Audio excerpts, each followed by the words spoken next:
Arizona Cardinals and the right around the corner. Standing by to call the action, here are Brandon Godden.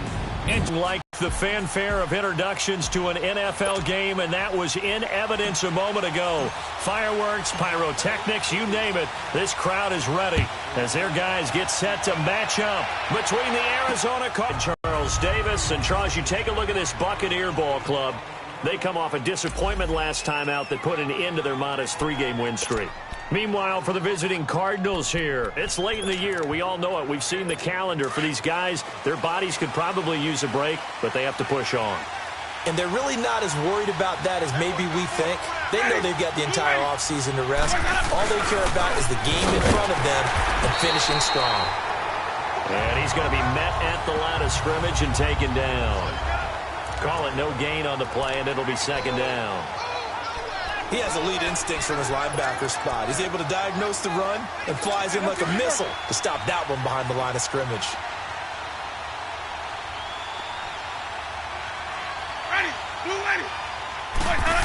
That time by the linebacker, Deion Jones. I think we'll see more of them trying to get him.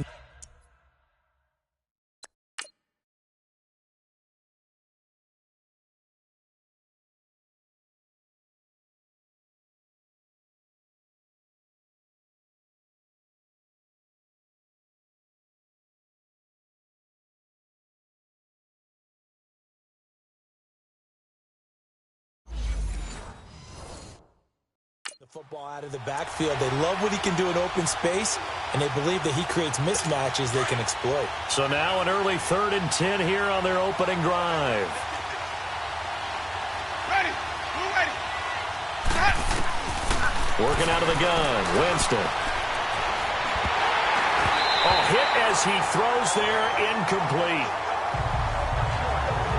Pressure, and that's certainly going to be a key to this game going forward. And that time, they were able to get in there and influence the throw. Remember, quarterbacks got to get rid of it. They don't have the tuck rule that they can fall back on anymore. Pulled in at the 24. A good return there, call it 13 yards.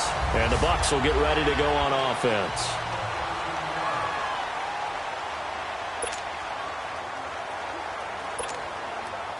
Line of scrimmage, the 37 on 1st and 10.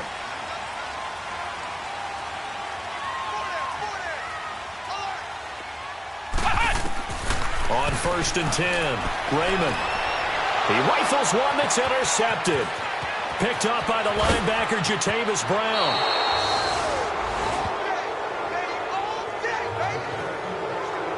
He had a little bit of the turnover bug last week, 3 interceptions. Not an absolute disaster, but another one here. Do you start to get a little worried? You worry about your team as a whole because you have to find a way to make those interceptions, quote-unquote, go away, and that means your defense. They've got to go out there on sudden change and at least hold people to field goals. And if that keeps happening, they lose confidence in the quarterback, and then no one plays well. And effective running here. He'll take it down inside the 10.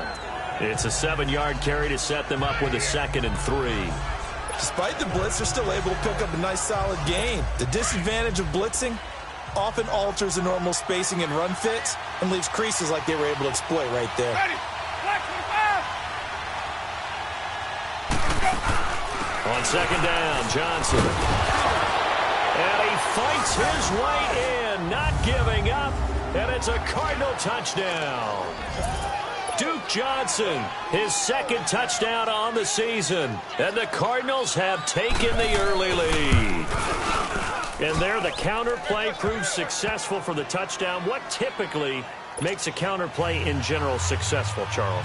But what you're trying to do, Brandon, is to get the team moving in one direction, meaning the defense. Get them going in one direction and then wall them off with your blocking and bring it back in the other direction. That way, you don't actually have to punish them with your blocking. You just position them. And if you have any kind of a good back, he'll take full advantage of it and gain good yardage. Now the Buccaneers offense gets ready to head back onto the field. And last time, 1-play interception. So this offense, they should be fresh. That's a good way of putting it. And I can't wait to see what they decide to do with play calling. Because a 1-play drive where you throw an interception, a lot of people think the very next time out, run the football, don't give them a chance. Maybe play action? I think maybe you go play action, show your quarterback, get a little confidence in it, and let him fling another one.